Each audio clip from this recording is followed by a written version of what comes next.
If you don't think any interpolation is possible within the Bible, you're an idol worshiper.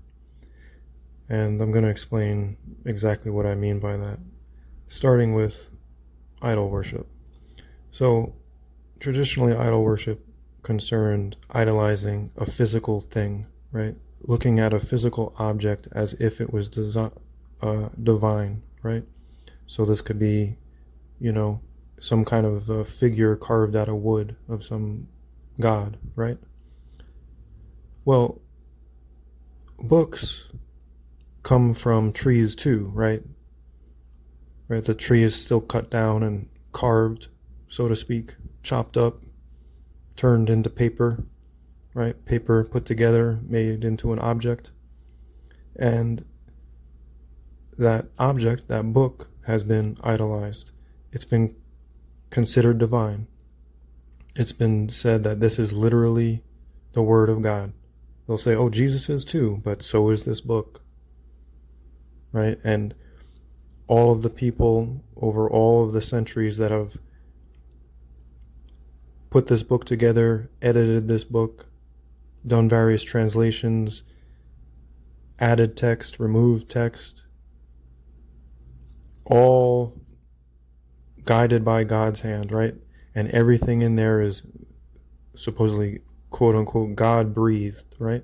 They're imparting divinity into the object. It's literally idol worship.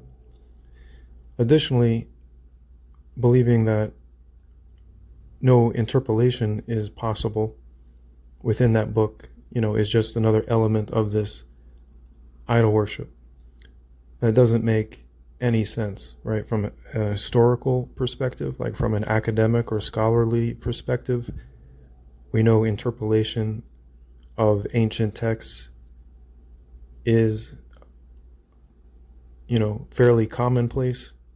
So to think that this compilation of historical texts known as the Bible absolutely can have zero interpolation really doesn't add up. It's just not logical. If you're not familiar with this term, interpolation, I'll read you the definition here. So, interpolation is, quote, when scholars analyze a text and determine that a specific passage at the beginning, end, or middle was added by a later hand rather than the original author, as in the lying pen of the scribes. So it continues. This later hand added sections that are then referred to as an interpolation.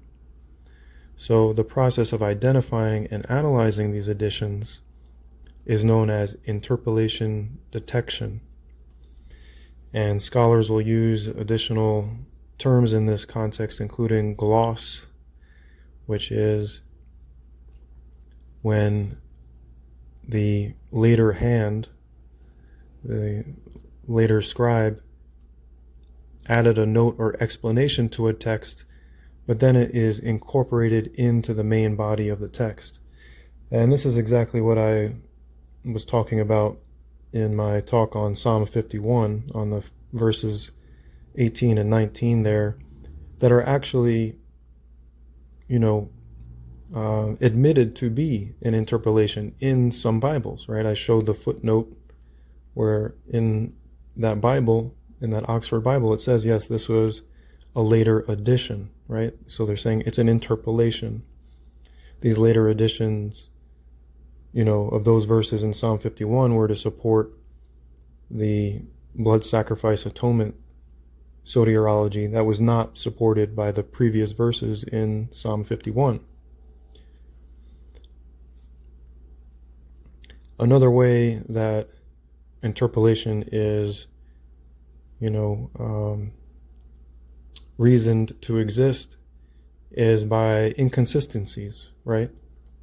Again, like in Psalm 51, where verses 18 and 19 completely contradict what was said just a few verses prior, in verse, I believe it was 16, where, God is saying he doesn't want these sacrifices, and then, okay, 2 verses or 3 verses later, he's saying he does, right? It's an obvious contradiction.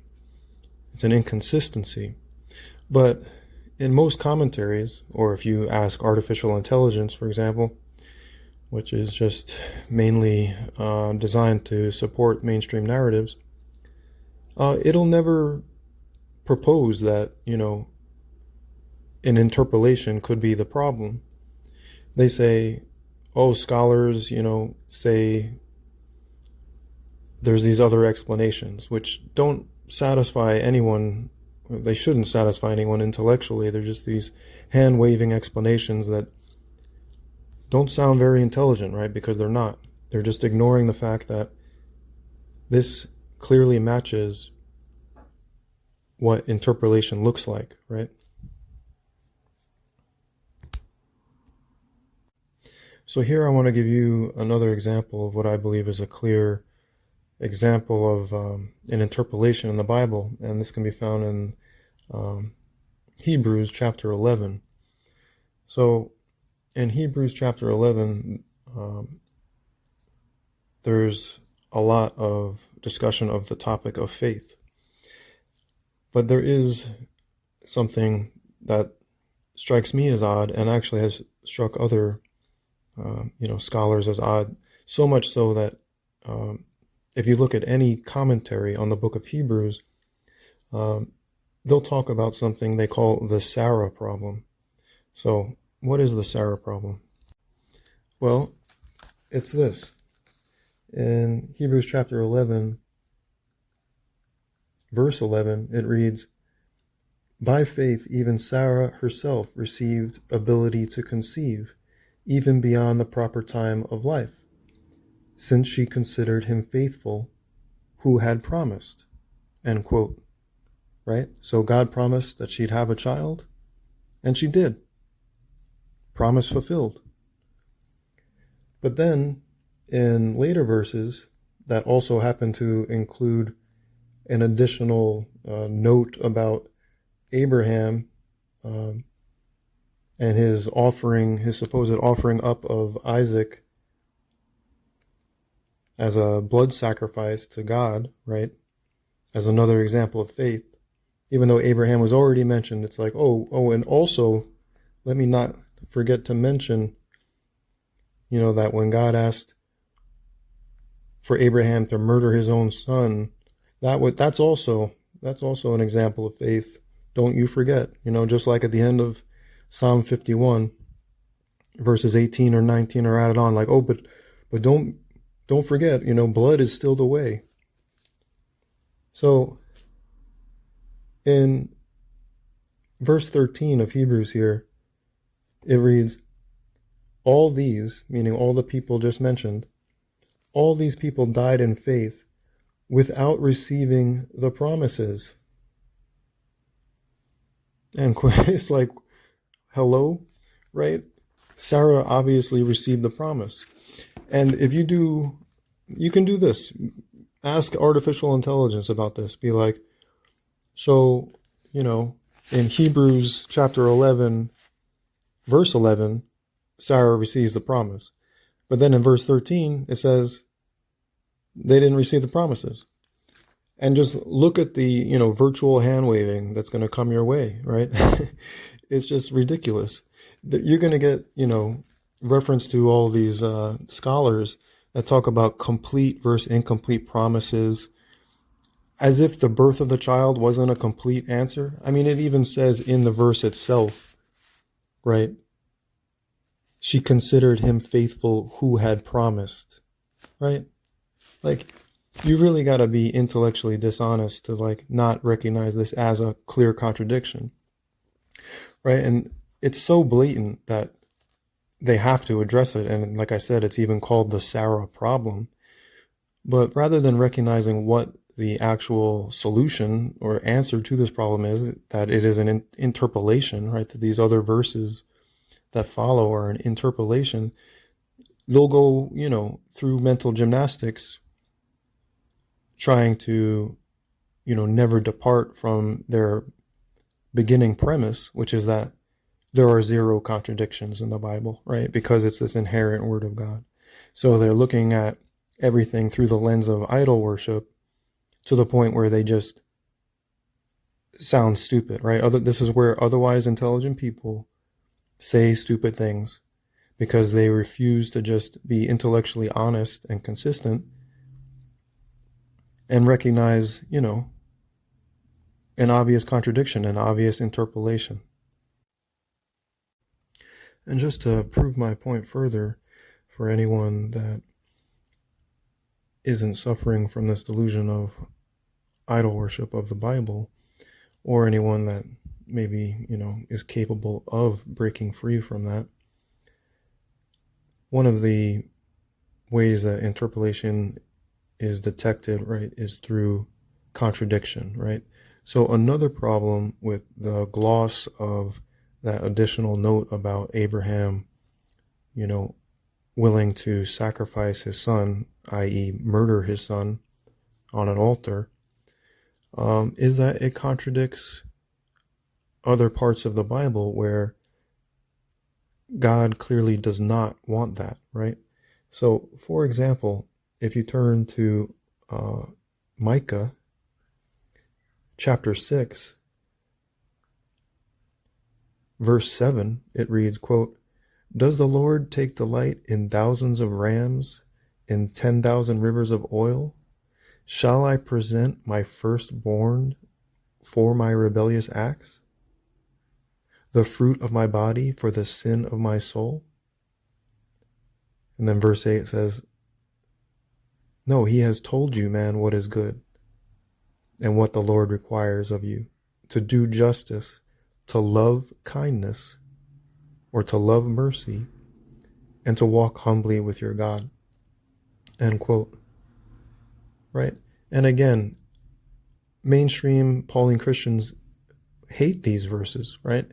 And they'll go through the Olympics, mental gymnastics to either ignore, rationalize, downplay, sideline what is said here in Micah so that they can maintain their belief in blood atonement, right? And that God always saw it as a valid form of payment for sins, right? And he still does today. And Jesus was just another example of that, just another blood sacrifice, but just the best one yet, right? So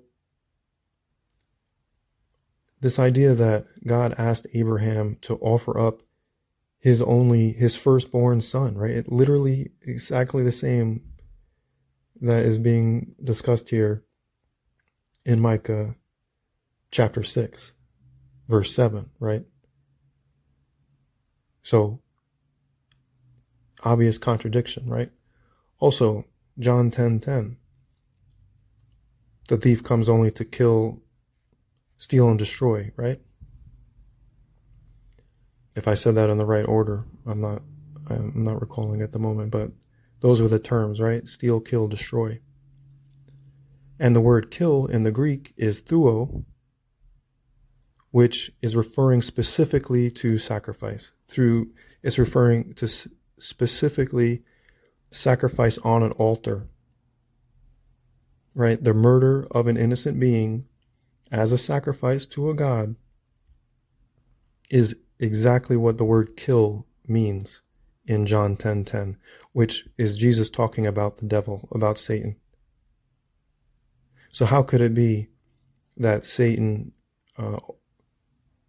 is all about this kind of sacrifice, but so is the good creator?